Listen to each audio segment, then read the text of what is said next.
kasalukuyan na tayo sa pag-asa, patuloy pa rin nakakaapekto itong southwest monsoon o hangin habagat sa may southern Luzon, Visayas at Mindanao.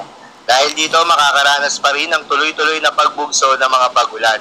Habang sa nalalabing bahagi ng Luzon ay asahan naman yung epekto ng trough or extension nitong si Bagyong Bibingka na dating si Bagyong Ferdy.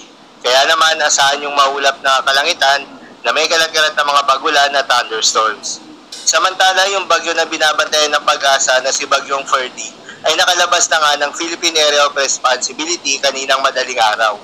Huli itong namata ng pag-asa sa layong 1,145 kilometers east-northeast of extreme northern Luzon.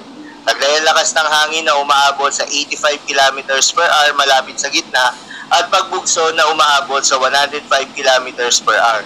Kumikilos pa northwestward sa bilis na 30 kilometers per hour.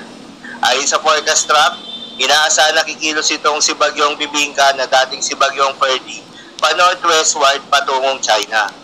Dahil pa rin sa epekto nitong southwest monsoon, asahan ngayong araw ng Sabado sa Mimaropa, Western Visayas at Negros Occidental ang monsoon rains. Posible ang mga pagbaha o pagguho ng lupa dahil sa heavy to intense rains.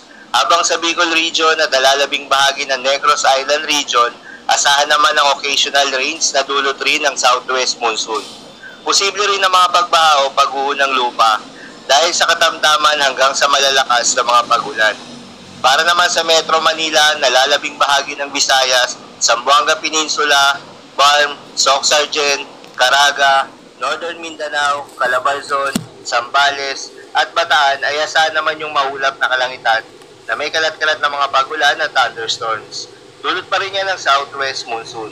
Posible rin ang mga pagbaha o pagguho ng lupa dahil sa katamtaman hanggang sa kung minsan ay malakas na pagulan.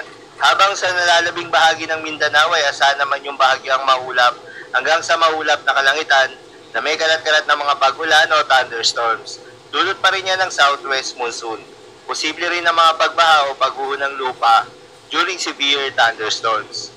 Sa nalalabing bahagi naman ng Luzon ay asahan rin yung bahagyang maulap hanggang sa maulap na kalangitan na may kalat-kalat na mga pagulan o thunderstorms.